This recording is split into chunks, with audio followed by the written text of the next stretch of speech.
Stooges Arshall. Yeah. Plus Lambertone Ristrettos equals Happy Sooze. Happy Sooze. I love that sound, man. Dude, that sounds really great. It's so good, yeah. That sounds really great. This is like a Marshall Blues Breaker, kind of on the bright channel. That's about on 5 or 6. Yeah, 5. These are like P90s, but they're like I think of them as like 3/4 P90, 1/4 Strat. They're P90s, but they're more articulate. They're a little more clarity in the top end. It's like putting the single coil back into the P90. Exactly. You know, it's exactly. Real, yeah, the first thing I played on them, I was like, these are really clear, really like note separation, very like... The note separation is really a thing that you hear. Yeah, it's really good. Okay, they saw the title of the video already. Should you sell your Kemper and get a Profiler Stage? Should you sell your Kemper and get a Profiler Stage? Are you selling your Kemper and getting a Profiler Stage? I think the answer is it depends, and I've got a particular case we'll talk about. It depends. I think it comes down to 3 things. Okay. Number 1, what's your workflow like? Specifically, how often are you in front of your computer? Because I really think this thing shines when you use your editor to dial it in at home, and then you take this thing out. That's where it has a lot of strengths. All its weaknesses, to me, seem to be when you're at home at the desk. They've taken away some buttons and they've changed the UI a bit in ways that are maybe a little more restrictive or a little slightly less efficient. But all of those things go away if you're plugging this thing and using the editor. If you're plugging it. So workflow, how often are you in front of your computer? What are you doing with pedals? And that's a discussion we got to have, because that really changes it for guys. And number 3, how important is weight portability to you? Like, how important is that? Because if you're optimizing for that, you can make a real argument to go one way or the other. So let's start from the top. Okay. How often are you in front of your computer when you're interacting with the Kemper? Okay, I would probably say 93% of the time I'm sitting in front of a computer. You're in your office. In my office, getting ready for Sundays, doing demos for songs. If I'm playing my Kemper, I'm in front of my laptop, at my desk. How often are you in your office working and you don't have a guitar in your hands or like within a 15-minute window? How often are you sitting for longer than 15 minutes without a guitar? Maybe once a week. Yeah, right.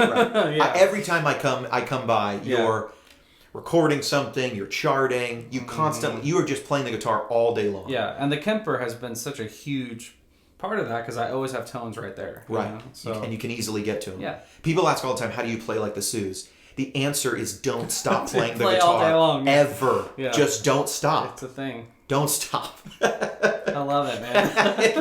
It's true. I've never shown up and you really haven't had a guitar in your hands. Yeah. Okay, so myself, I am spending a lot of time in front of my computer. So it is feasible for me to use this as my only unit. Maybe I would put it under my desk, sort of at the floor, where I would normally keep a remote, and I would keep a profiler at my desk. But that's more because lately I've been trying to make more content. I've been profiling stuff. One of the things I actually really enjoy is walking up. I've always enjoyed just walking up, plugging into my amp, and playing that thing. Just playing that setup. And now that I have a Kemper, I actually have always kept a Kemper sort of on top of like an FR, some sort of cab, or I used to use my power Kemper with a guitar cabinet. I kind of enjoy not having. I'm not like a producer guy. I never have been, so I've never really gotten totally used to the computer turns on and that's music time. You know what I mean? I'm more used to sitting in front of an amp. Yeah. To me, the computer and the interfaces and the 500 racks and everything it's to get a job done. Some guys, though, if a lyric's in their head, if a note is playing, they're in Pro Tools. Yeah. That's not really me. So so for me, I kind of like walking up and not using the editor. And some of the UI changes, if I were to sell my Kemper, could get in the way. A couple of those are the edit buttons missing. Mm-hmm. I'm sorry, the EQ buttons missing here. Right. Which isn't a huge deal. There's no quick button to get to the stomps and effects, so I can't copy those whole things. Now again, that is going to be less useful or less of an impedance because the editor is going to allow us to probably just drag and drop effects. Right.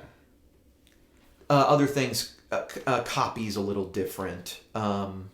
Rig volume. Rig volume, Yeah. right? I mean, rig volume is kind of a big one for a lot of guys. They wish rig volume was right here. Honestly, that's something Kemper can do pretty easily. They can easily put in a software fix that can make this rig volume, because you can make this all sorts of other stuff. All they have to do is put a rig volume link in there. But for right now, if this is your main unit and you're plugging into a computer, not a problem, because you can always access the rig volume on the editor, which is about to come out or coming out very soon. Right. And clarifying question. So are you saying that if you walk into a room and it's the toaster and a cab versus this in a cab, you're going to more often walk to the toaster without the editor? I'm going to play them the same, but if my computer's not on and I'm not using the editor, I'm going to prefer the interface of the toaster. Okay. You know what I'm saying? Yep. It's just the little things that people would complain about on this unit in terms of how the UI has changed and the little things they've done to make it more portable and stuff are not going to bother me on the toaster, right? As much as so if I'm not on a computer, but if I'm plugging this in to the editor, all those problems go away. So how much time are you in front of your computer? If you're plugged into the editor all the time, well then there's no reason not to get this. Right. If one of the other reasons is good enough. Meaning, like, if you're not using the editor, I'm going to say don't sell and get this one. Yeah. Because the workflow is just a little bit easier with some of the extra buttons on the other units. But if you're plugged into the editor all the time, like you, 93% is a lot. It really doesn't matter what Kemper unit is in front of me because the editor's the same. If you're using then it comes down to the other points, I think. Number 2 was pedals. Pedals. What are you doing with pedals? Here's the thing about this. This to me, okay, so when we have the toaster and the remote, that remote is a certain size and a certain weight. And it's all right that here. Stuff. That allows you to put pedals around it. I see a lot of guys doing top row, bottom row overdrives, adding some other stuff, like... They almost treat this like, imagine two Strymons next to each other.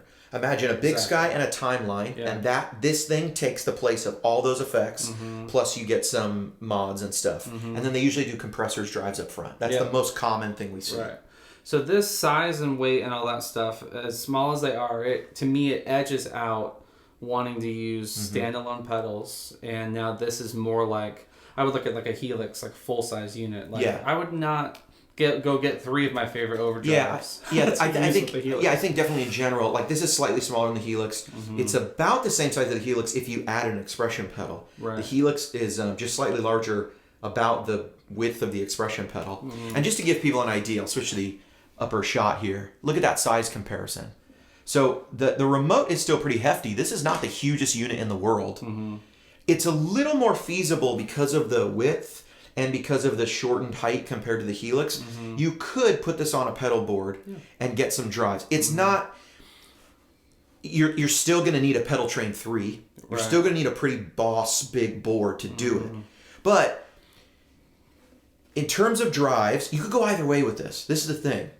It's not like, well, if you use pedals, you got to go one way. This thing has 2 stereo loops. The other units have 1 stereo loop. So if you were going to try to use a bunch of pedals and really be committed, right? And you wanted to use them in the loops of the Kemper, you can have a loop up front and a loop in the back. And so you can have time-based stuff in one loop, time-based stuff in another. You can assign those loops to one of these blocks, and this can be your main controller as well. So you can be switching those loops in and out, having this act like a controller unit, and it's giving you all the Kemper stuff. Or overdrives on one loop and delay on the other. Exactly. Yeah. So you can have... Now, that's added flexibility if you're using a lot of pedals. But if you're using a lot of pedals and you want both those loops, you're committing to a pretty big size board. And the other alternative is, what if I just put this on my board and ran 4-cable method or ran my whole board in the front of my Kemper, and then put these delays in the back. Right. Yeah. I mean, using a full pedal board even gets further away from wanting to use this. Totally. If you're using a full pedal board, like no remote, then the head and the toaster win. Yeah, or rack. Yeah. Yeah, or the rack. Yeah, sorry, the rack. The rack and the toaster win. Because then it's like, it's just an amp. If you're a church who is buying, this is my opinion. I personally, and maybe I'll take some flack in the comments for this, I personally would probably not play at a church that made me play a Helix. I personally would not play at a church that that wouldn't let me use my own effects and my own rig. Okay? People can have that opinions about, but I think consistency is achievable without, impeding creativity in guitar players. We're musicians, you know what I mean? And it's important that you feel comfortable and really well know the gear. I would not leave a church, or I would not hesitate if the church said, we plug our pedal boards into Kempers, they function just like amps. Because then it's just like, can you use the house amp? Right. To which I would say, yeah. You know what I mean? Yeah. Because if it's just a clean amp, or it's just a go-to amp, and the Kemper gives me all that stuff. So, to me, like if I'm a church buying house amps, I'm not going with this either. Right. This is too much to ask people to learn. Yeah. And it's kind of overkill if it's just an amp. Totally. You don't need all this stuff. I'll go with a toaster. Right. And I just show them how to use it. And that would be a much more inclusive and enjoyable experience, even for people who aren't used to digital stuff in Kempers. So if you got a lot of pedals, you might throw this with it. And see, here's one of the things.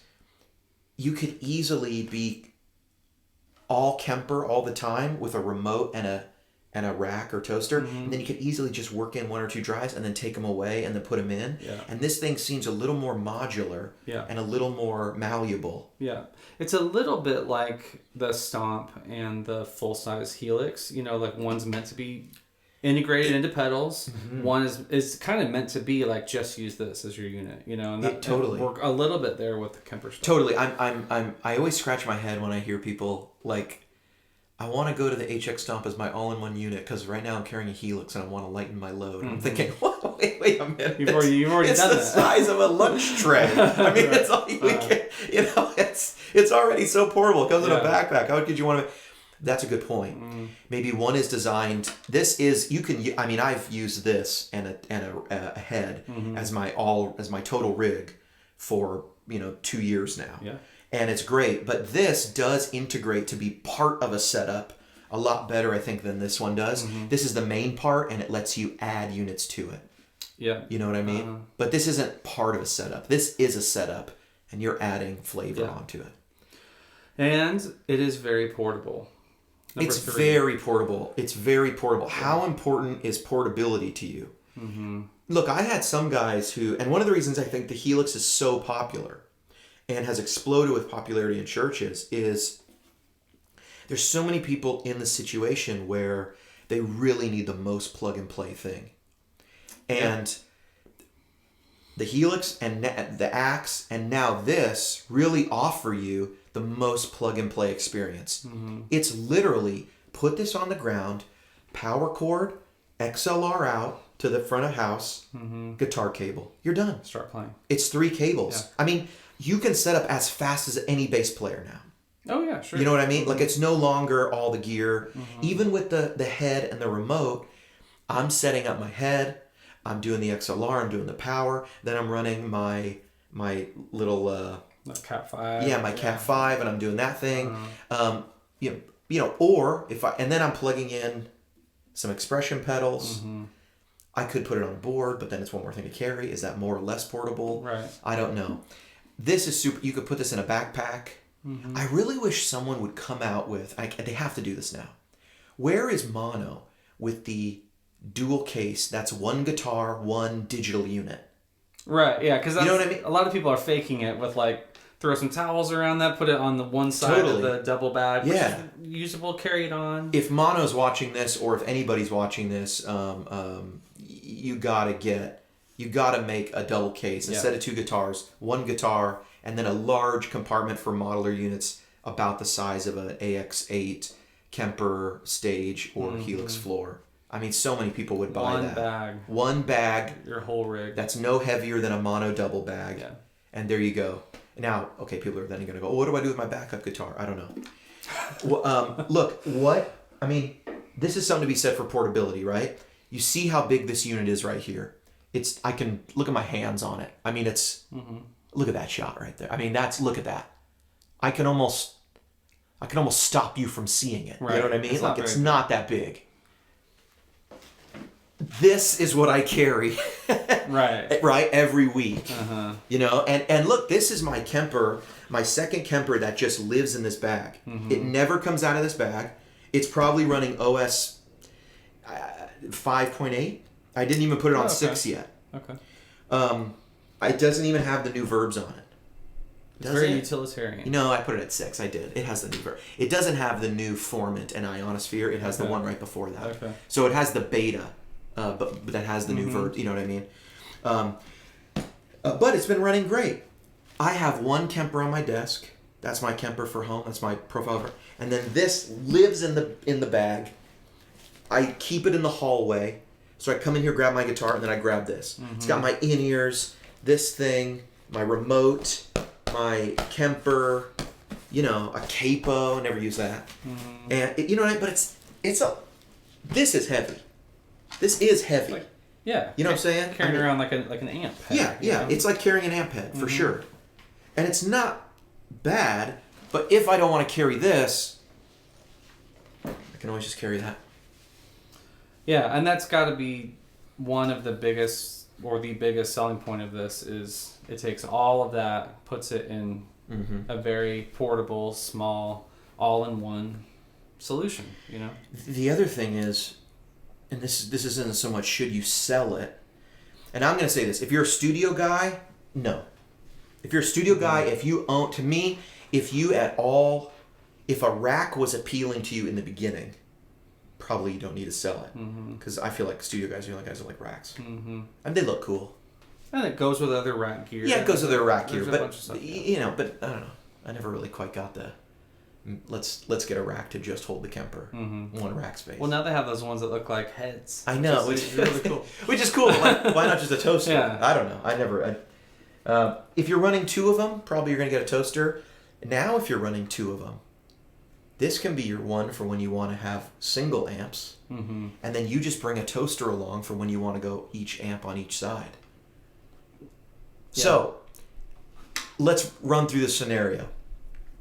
If you are in front of your computer all the time, or most of the time, I'd say more than 70 or more %, right? This takes up a lot of room on a desk too, just to be fair. Like I had to really clear some stuff off my desk to make it fit. Yeah. Right? It's a large unit to fit on a desk. But it fits on the floor. Mm-hmm. So if you're in front of your computer all the time, I would put this on the floor, under my desk. If you're in front of a computer, if you're not looking to run more than, say, 2, 3, maybe 4 pedals, depending on the size. Because you could fit that on a pedal train 3 if you wanted. Mm-hmm. If you're not looking to run more pedals than that, you're looking to get a lot of your drive out of here, maybe just use a couple boosts and stuff, and you really value portability, absolutely, this is a better unit for you. There's one thing, too, that we forgot to mention, and that is I'm going to like looking at that on a stage more than that. That's really true. With the backlit stuff and it's just going to feel, I'm going to feel more comfortable performing with that than I would with it's true. The low light, I got to take a picture when we're done with this or something and put it on Instagram. The low light visibility of this unit is so much better. It makes this feel like archaic. Absolutely. It makes this thing feel like an M9 and this is a new thing. Yeah, that's the you know what I mean? Stuff. Yeah. Mm-hmm. So I mean, it's still really cool, but you see these numbers here, number 4, number 3. You cannot see those. It has to be the best lighting conditions to see those. The numbers, they sort of show up, but now they're backlit.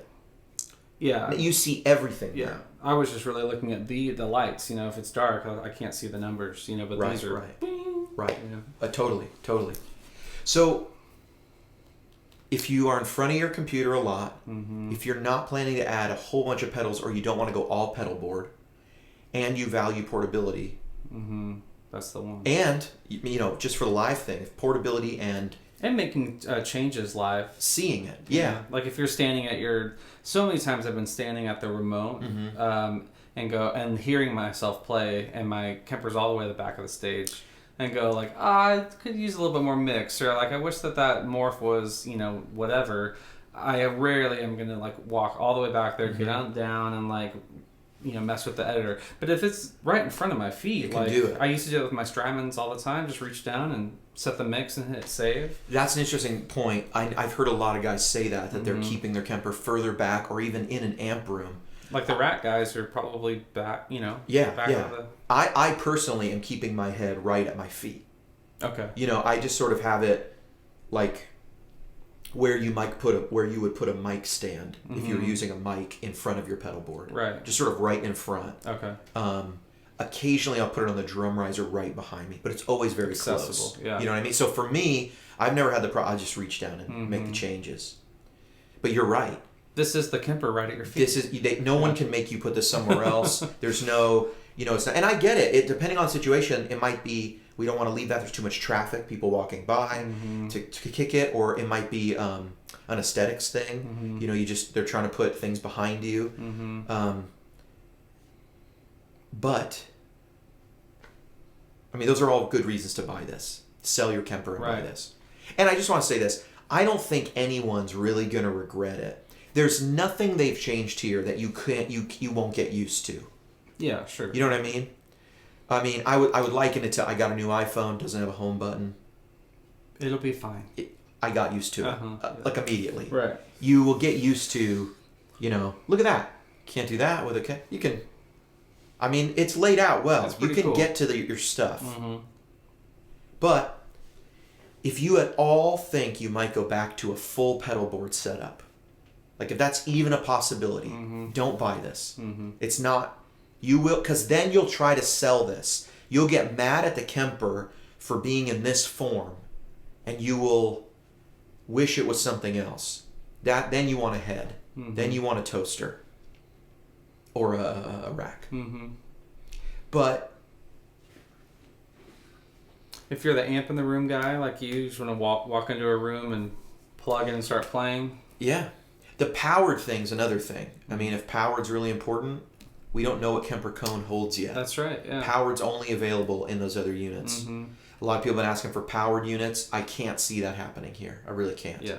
I don't think they're going to try. It's already light. I don't think there's a lot of room in there. They already didn't put an XLR return. And I'm guessing they did that for space, not to save 80 cents. You know what I'm saying? Right? I'm guessing that was mostly for space. I'm guessing these are spread out a little more because they needed the space up here. Who else should not buy the stage? I think studio guys don't need to think about it. And I think guys who just want the pedal boards don't need to think about it. I don't think there's anybody who loves carrying heavy gear, and so this is a downside. I mean, if it's not important to you, it's not important to you, but no one's going to be like, I hate light gear. Yeah. Some people were pointing out that maybe they thought this could break more easily. It's pretty robust, and to be honest, I think recent gear has proven that the whole I'm going to spill a beer on it thing is just, spill a beer or break screens. This isn't the first unit to have a screen. This isn't the first thing with circuit boards to go on the floor. So if you're playing in these, I saw someone say it's going to be really crazy at hardcore shows when I don't know how many times I've had to take blood and sweat and beer off my gear. And it's like you're not the use case anyone is considering. No one is testing their gear against blood splatter. It's just not happening. Yeah. It's not happening. So enjoy that. You can be proud of that. Right. No gear is appropriate for you. A battle axe would be appropriate. The Gene Simmons bass, it's also an axe, is the only piece of gear that is really duty. where people thought about blood. That's about it. But here's what I think. Okay. I think Kemper owners, if they can squeeze it, if they can afford it, should think about adding this unit to their repertoire. And that's not just because, it's HW, of course he's going to say that. Right. Someone's paying him to say that. I'm just saying, to me, I really like that this is a unit that I'm going to use live, and it feels and acts and behaves like the unit that I'm going to use mostly at home, except for a couple small changes that help me. You know what I mean? Mm-hmm. So to me, it's just like, this is the perfect way to take my home tones with me in an even more compact portable package. Yeah.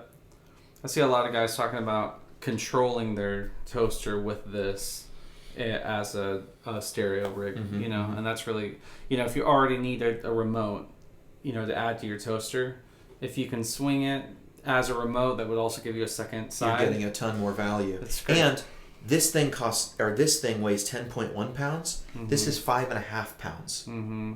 Yeah, So, that's not much. so you would be adding a whole nother amp Kemper effect thing for 4.5 pounds.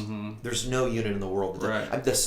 the Stomp has modeling and effects for 4.5 pounds, but this would control. You know what I mean? Also, first time Kemper buyers, this is a great option. If you're trying to get into the Kemper-verse, this is a great way to get in there. It's the most popular verse in the verses. Oh, wow. Maybe, I don't know. If I were buying a Kemper today, if I was a brand new convert to Kemper, convert in that case spelled with a K. The K, sure. Convert to Kemper. If I was a brand new convert to Kemper, this is the unit I would buy first. I would buy this unit for sure. I wouldn't entertain the other ones. What about you? For sure. I mean, I would expect this to be more expensive than it was, to go out. Someone asked me the other day, like, hey, I'm looking at trying a Kemper. Like, sometimes I've been like, just treat it like an amp, like don't worry about the effects inside. But to this guy, I was like, man, just go all in. Get a toaster, get a remote, this a couple months ago. So now I would say just get a floor, or a stage unit. And just try it all. Try out the effects, try going Kemper only, and just see how you like it. A lot of people are surprised that, I wish I would have tried this sooner, so. Yeah. And it's so easy to jump all in and get performances made for what you're playing. You know what I mean? Like, there's a lot of stuff out there. Oh, yeah. There's a lot of free performances.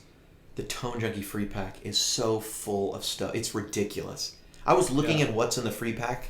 It's almost too enormous. It is enormous. I'm not going to take anything away, if people notice, but we've added so many performances over time, like just slowly adding stuff. It's huge. I tell people, get that. Download that for free when you get a Kemper, and you got stuff Josh Myers put in there, which is like super shreddy rock. You've got all sorts of free stuff. There's free worship performance stuff. There's free, there's just everything. Classic rock. There's blues stuff. There's everything in there. Yeah. It's crazy. I'm gonna say add this to your repertoire. It's worth it.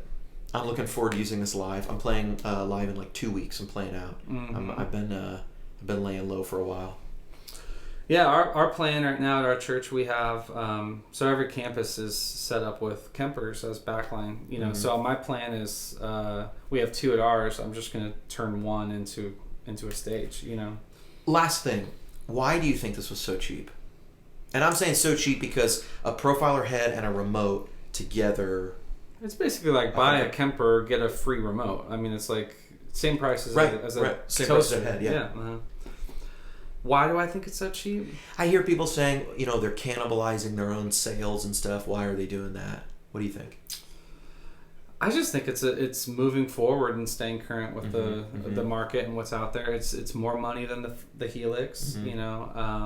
I don't know, how does it compare to the Axe stuff? It's cheaper than the big Axe, right? It's cheaper than the big Axe. The 3rd generation Axe is not out yet. The FM3 at the time I'm saying this, but it will be out very soon. But you need the FM3, I think, plus the full controller. If you want to get I think a little more flexibility in terms of.